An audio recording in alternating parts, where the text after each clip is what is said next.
hamdalillah nahmadu wa nasta'inu wa nastaghfiruh wa na'udzu billahi min syururi anfusina wa min sayyiati a'malina.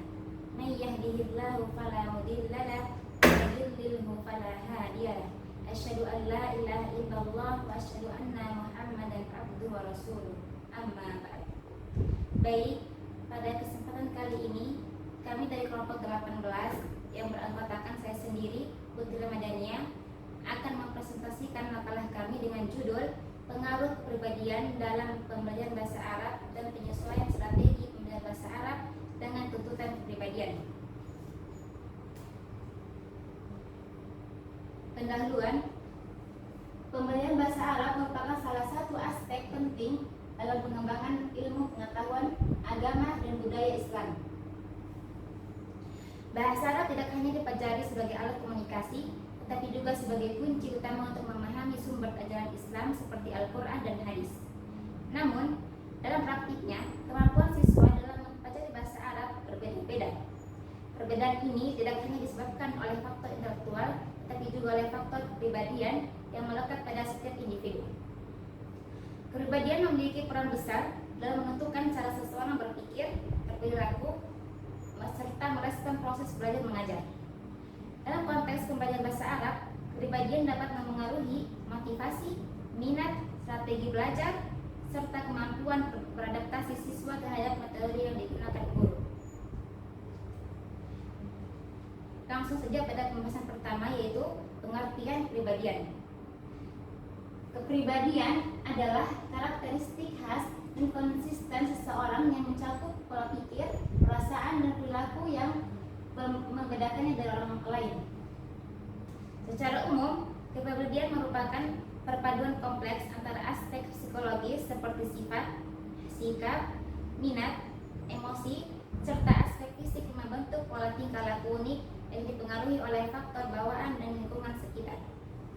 Secara definisi dalam psikologi modern, kepribadian adalah organisasi dinamis dari sistem psikofisik individu yang menentukan penyelesaian dirinya terhadap lingkungan secara unik. Kemudian, yang kedua, tipe-tipe kepribadian dalam pembelajaran. Dalam konteks pembelajaran, setiap peserta didik memiliki karakter dan kepribadian yang berbeda-beda.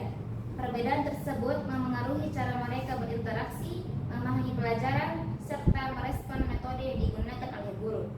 Secara umum, tipe kepribadian dalam pembelajaran dapat diklasifikasikan menjadi beberapa jenis. Yang pertama, kepribadian ekstrovert. Tipe kepribadian ini ditandai dengan sifat terbuka, aktif, dan mudah bergaul. Siswa dengan kepribadian ekstrovert cenderung lebih suka berinteraksi secara langsung, senang berbicara di depan umum, serta mudah berpartisipasi dalam diskusi kelas. Yang kedua, kepribadian introvert. Siswa dengan tipe ini lebih pendiam, reflektif, dan cenderung berpikir mendalam sebelum berbicara. Mereka lebih nyaman belajar secara individu dan fokus pada pemahaman mendalam daripada interaksi sosial. Yang ketiga, kepribadian thinking. Tipe ini lebih menekankan logika, analisis, dan rasionalitas. Siswa dengan kepribadian thinking biasanya tertarik pada struktur bahasa, pola gramatika, dan analisis teks. Yang keempat, yaitu kepribadian feeling. Tipe feeling lebih menekankan pada aspek emosional dan hubungan sosial. Mereka belajar lebih efektif dalam suasana yang harmonis dan penuh kehubungan. Yang kelima, kepribadian sensing. Siswa dengan tipe ini cenderung realistis, memperhatikan detail, dan belajar melalui pengalaman langsung. Mereka lebih mudah memahami pelajaran melalui contoh konkret dan kegiatan praktik. Yang keenam, kepribadian intuitif. Tipe ini memiliki kecenderungan berpikir abstrak dan berorientasi pada ide-ide besar. Mereka suka mempelajari makna yang mendalam di balik bahasa dan simbol. Dalam pembelajaran bahasa Arab, tipe intuitif tercenderung menikmati tafsir teks dan makna filosofis dalam ungkapan-ungkapan Arab. Kemudian, pembahasan ketiga yaitu pengaruh kepribadian terhadap pembelajaran bahasa Arab. Setiap individu memiliki kepribadian yang berbeda-beda. dan perbedaan ini berperan besar terhadap cara seseorang menerima, mengelola, serta menerapkan pengetahuan yang dipelajarinya. Dalam konteks pembelajaran bahasa Arab, kepribadian menjadi salah satu faktor non-intelektual yang sangat menentukan keberhasilan belajar. Pembahasan ketiga yaitu pengaruh kepribadian terhadap pembelajaran bahasa Arab. Setiap individu memiliki kepribadian yang berbeda-beda, dan perbedaan ini berpengaruh besar terhadap cara seseorang menerima, mengelola, serta menerapkan pengetahuan yang dipelajarinya. Dalam konteks pembelajaran bahasa Arab, kepribadian menjadi salah satu faktor non-intelektual yang sangat menentukan keberhasilan belajar. Pengaruh kepribadian terhadap pembelajaran bahasa Arab mencakup yang pertama, kepribadian dan motivasi belajar. Kepribadian berperan penting dalam membentuk motivasi belajar siswa. Siswa yang memiliki kepribadian terbuka, percaya diri, dan berorientasi pada pencapaian cenderung lebih termotivasi untuk menguasai bahasa Arab. Sebaliknya, siswa dengan kepribadian tertutup atau mudah cemas seringkali merasa ragu dan kurang percaya diri untuk berbicara dalam bahasa Arab. Dengan demikian, kepribadian yang positif dapat meningkatkan semangat dan minat belajar siswa terhadap bahasa Arab. Yang kedua, kepribadian dan gaya belajar. Setiap kepribadian memiliki gaya belajar masing-masing.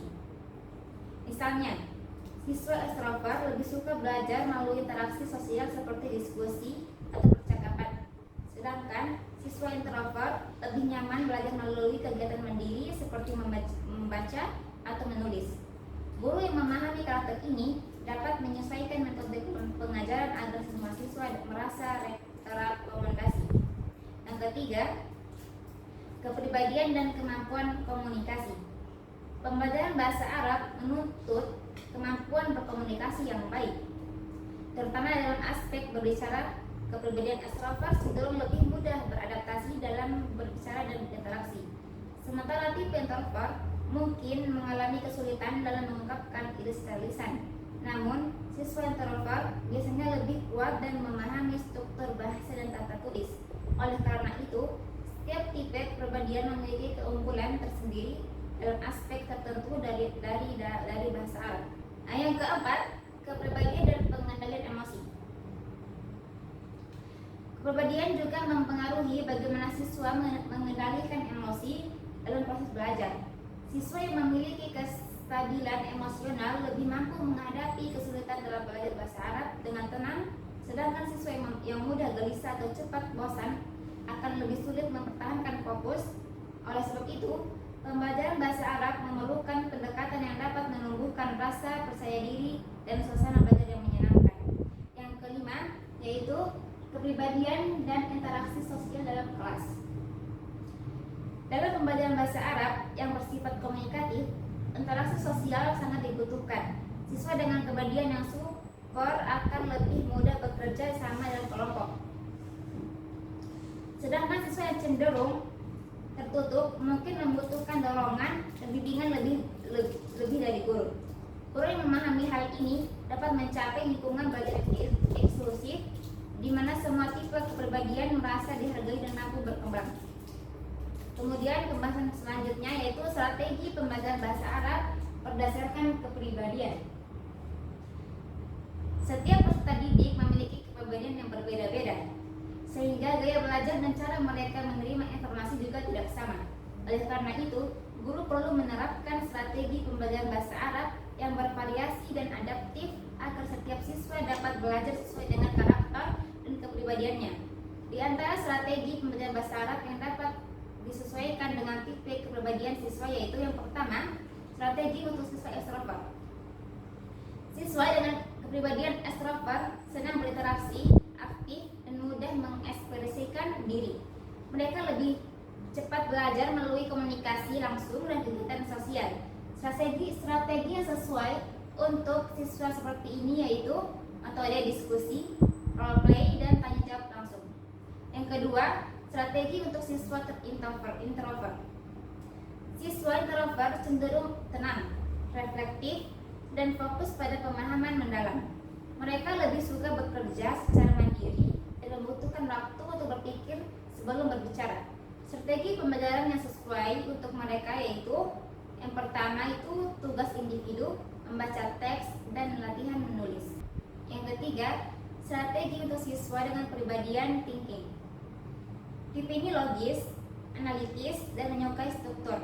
Mereka lebih tertarik pada aturan dan keteraturan dalam bahasa.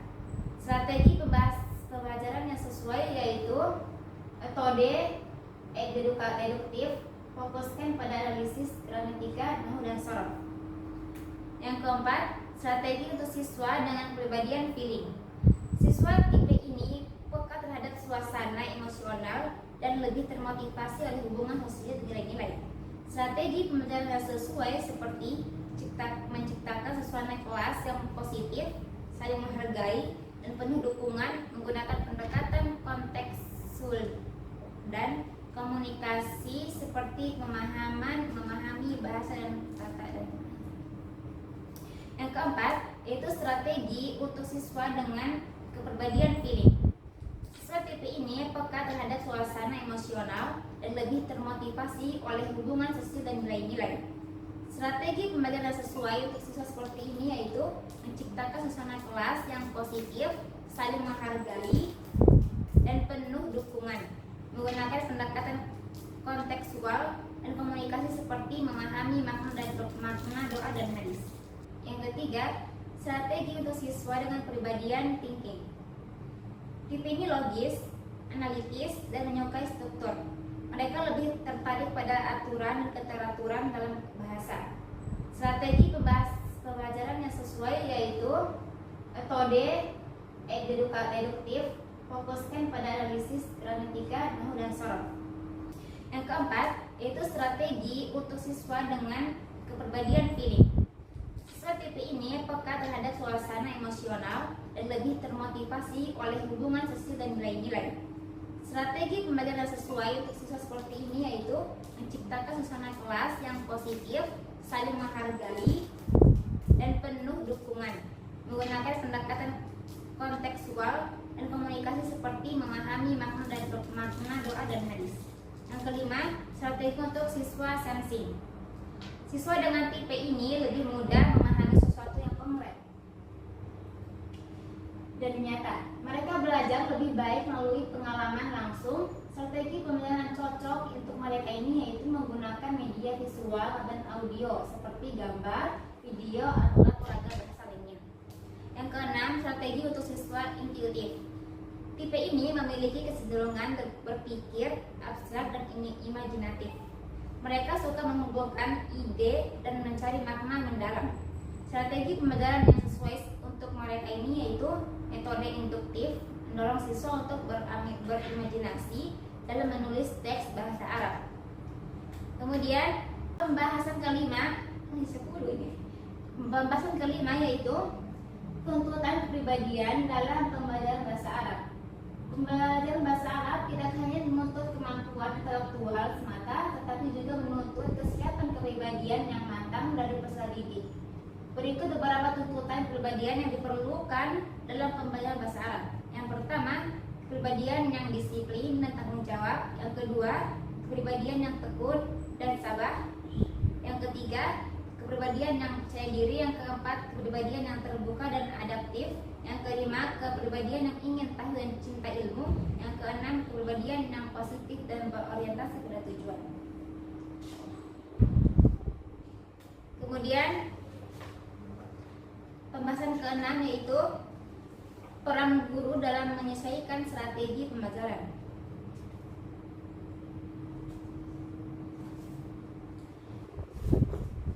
Guru memiliki peran yang sangat penting dalam keberhasilan proses pembelajaran bahasa Arab, tidak hanya sebagai penyampai ilmu, tetapi juga sebagai fasilitator, motivator, pembimbing, dan mengelola kelas yang mampu memahami karakteristik peserta didiknya. Di antara peran guru adalah yang pertama, sebagai pengamat dan pengenal kepribadian siswa. Guru perlu mengenali kepribadian setiap peserta didik sejak awal proses pembelajaran. Hal ini dapat dilakukan melalui observasi, wawancara, atau kegiatan interaktif di kelas.